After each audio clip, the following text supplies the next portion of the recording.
Saudara-saudara sekalian, Imam Ibnu Athaillah, sufi besar dari Mesir, pembangun thariqah Syadziliyah ketiga, sesudah Imam Abul Hasan Asyadzili meninggal dunia di Khumaisara, Mesir dekat Sudan, diteruskan oleh khalifahnya Al-Imam Abul Abbas Al-Mursi yang makamnya di Alexandria, Mesir, dan beliau meninggal dunia diteruskan oleh khalifahnya Imam Ahmad bin Athaillah Sakandari yang wafat tahun 709 Hijriah. Kata beliau di dalam kitab hikamnya, "Lamma alimal haqqu wujudal malal lawana laka ta'at." Ketika Allah mengetahui adanya kejenuhan pada diri Anda sebagai hambanya, maka Allah memberikan aneka macam warna-warni ketaatan kepada Anda. Maknanya berkenaan dengan ibadah Ramadan yang telah berlalu, saudara, bahwa ibadah Ramadan yang kita lalui itu, kalau mau jujur, makhluk Allah. Syawal juga makhluk Allah. Kita ibadah tidak boleh berhenti di Ramadan, tapi pasca Ramadan juga kita beribadah, tentu dengan warna-warni yang berbeda. Berbicara Ramadan, di Ramadan itu banyak sekali keistimewaan yang diberikan oleh Allah kepada kita, khusus umatnya Nabi besar Muhammad sallallahu alaihi wasallam. Di antaranya adanya Lailatul Qadar. Adapun puasa Ramadan, ini umat-umat dahulu juga puasa, seperti ditegaskan oleh Allah, kama kutiba 'alal ladzina min qablikum. Umat dahulu juga diwajibkan puasa Ramadan, artinya ada begitu. Tapi Lailatul Qadar itu adalah khusus untuk umatnya Nabi Muhammad saja. Lailatul Qadar. Apa itu Lailatul Qadar? Imam Ghazali di dalam Ihya Ulumuddin menjelaskan, hiya lailatun yankashifu fiha syai'un min alamil malakut. Lailatul Qadar itu adalah satu malam yang agung, yang istimewa, yang luar biasa, yang mana di malam itu Allah Subhanahu wa ta'ala membukakan hijab tentang alam gaib, alam non indrawi, alam yang tidak didengar oleh indera kita, dilihat oleh indera kita, diraba, tapi bisa. Artinya sesuatu yang tidak dilihat oleh kita pada umumnya, bila si hamba dipilih oleh Allah untuk melihat Lailatul Qadar, maka dia bakalan lihat sesuatu yang didengar, yang umumnya enggak terdengar, tapi pada malam itu pada hamba-hamba pilihannya bisa didengar. Jadi ada alam mulki, alam indrawi, gitu. Ada alam malakut, alam non indrawi.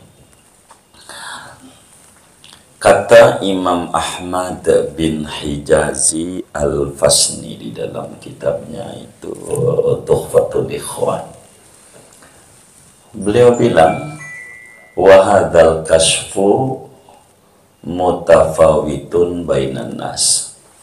Kasyafnya itu, dibukakan hijab itu, beda antara satu dan lain orang.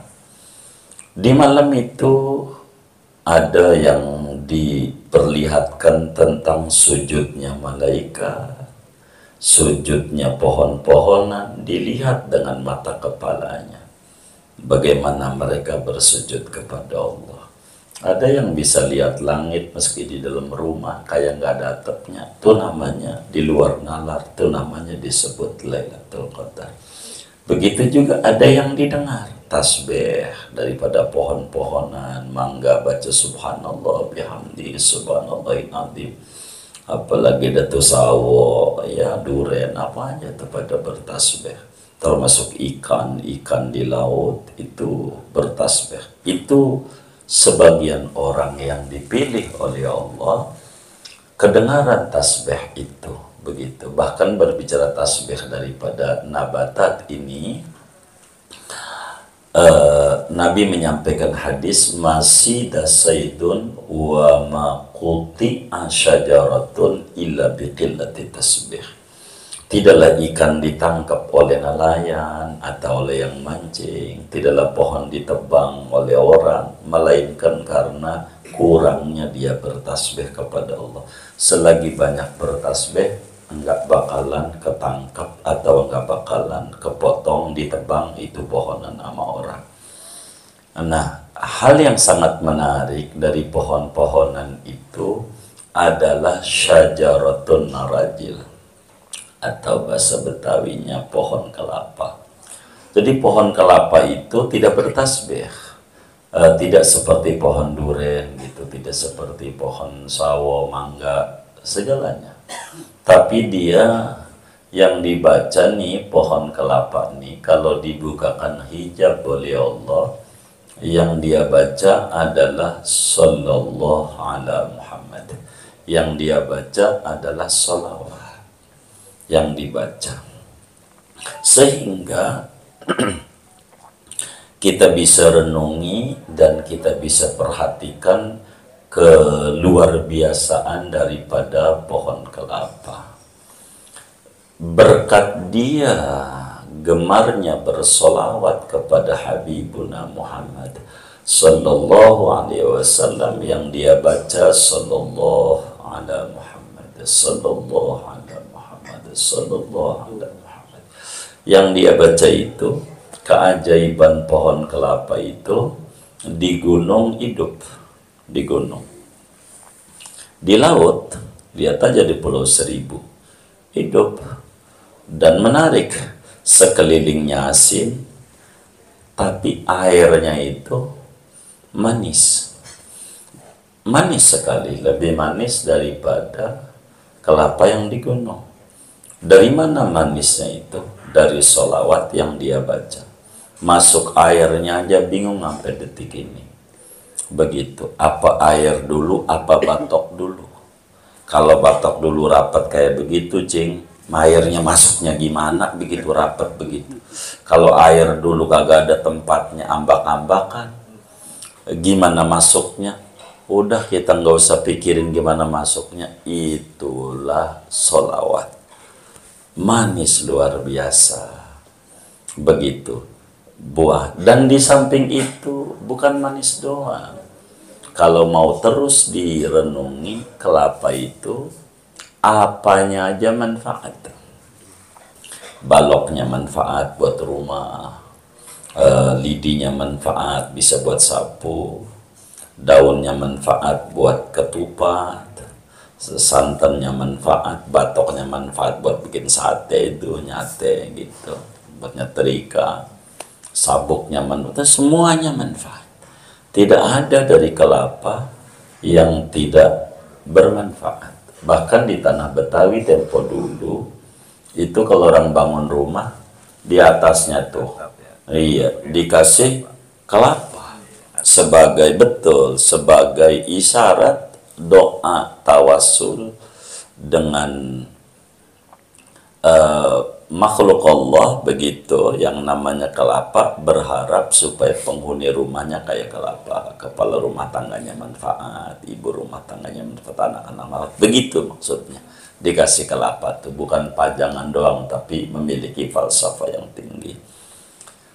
begitu, kelapa. Sehingga dalam pramuka saja kelapa itu dijadikan simbol, begitu. Sehingga sebuah isyarat kalau kita pengen di zaman COVID hidup, usaha kita jalan, pasca COVID juga hidup, begitu. Di zaman kisruh juga hidup, di zaman aman juga hidup, begitu. Maka tidak ada cara, kita kudu banyak-banyak baca sholawat kepada Habibuna Muhammad sallallahu alaihi wasallam. Lihat kelapa, betapa dia dengan bersolawat saja, goyang-goyangnya itu segalanya manfaat, begitu, manfaat. Karena itu, agar supaya kita bisa mengakses kelapa ini di dalam kehidupan kita, sehingga kita bermanfaat dalam berbagai bidang, di berbagai tempat, begitu. Maka tidak ada cara bagi kita selain kita haruslah kita banyak-banyak baca sholawat kepada Habibuna Muhammad sallallahu alaihi wasallam. Lebih-lebih kita di akhir zaman, tidak ada amalan di akhir zaman ini yang paling cakep selain kita banyakin baca sholawat kepada Habibuna Muhammad sallallahu alaihi wasallam. Berapa banyak itu? Al-Imam Mustafa Al-Bakri di dalam Tarekat Khalwatiyah, juga Syekh Zainuddin Al-Malibari pengarang Fathul Mu'in itu di dalam kitabnya Irsyadul Ibad, aqallul ikthar khamsu mi'ah marrah, minimal 500 dalam sehari semalam. Dikredit aja, muka kita kan demen kredit ya kan.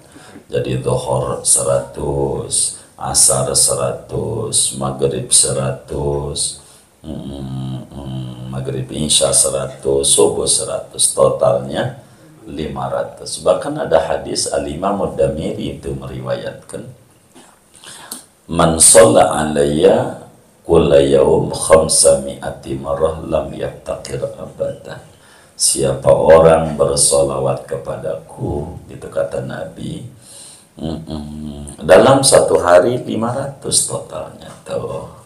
100 habis sholat tuh, begitu. Maka kata Nabi pasti tidak ngalamin kesusahan hidup seumur-umur selamanya. Biar kita nggak ngalamin kesusahan hidup, maka sholawat ini amat sangat luar biasa. Pokoknya banda zuhur 100, ya yang bagus habis salam, Waalaikumsalam warahmatullahi wabarakatuh, baca sholawat dulu 100 sebelum istighfar dan seterusnya. Ini paling dahsyat, biar kita barakah, begitu. Enggak puyeng mikirin bayar sekolah anak-anak, begitu, sama bayar cicilan motor gitu, enggak puyeng sama kita, begitu. Kalau bahasa lainnya menghilangkan tekanan dana rendah namanya. Apaan? Iya, dana rendah. Kalau kena tekanan dana rendah tuh munculnya darah tinggi, uring-uringan, bener nggak? Begitu. Jadi baca aja habis salam sholat, sebelum baca apa-apa, ajarin anak, mantu, bini, adik, teman-teman di grup jawara, begitu, suruh baca sholawat habis salam sholat 100, hanya 1 menit, tidak lebih dari 1 menit, insya Allah, begitu, 1 menit lah, tidak lebih. Ya sallallahu Muhammad, sallallahu Muhammad, sallallahu Muhammad, sallallahu Muhammad, bentar begitu, gitu 100, begitu. Ini barakah, barakah.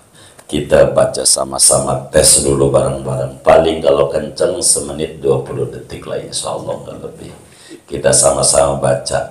Duduknya tasahud akhir, bisa nggak ada tasahud akhir? Kalau lagi men gitu, perempuan, anak kita, tapi ini kita dengar adzan, baca habis selesai adzan, sholawatnya 100. Karena nggak sholat, dia lagi men gitu. Kalau nggak men, ya habis salam sholat 100. Kita baca sama-sama 100.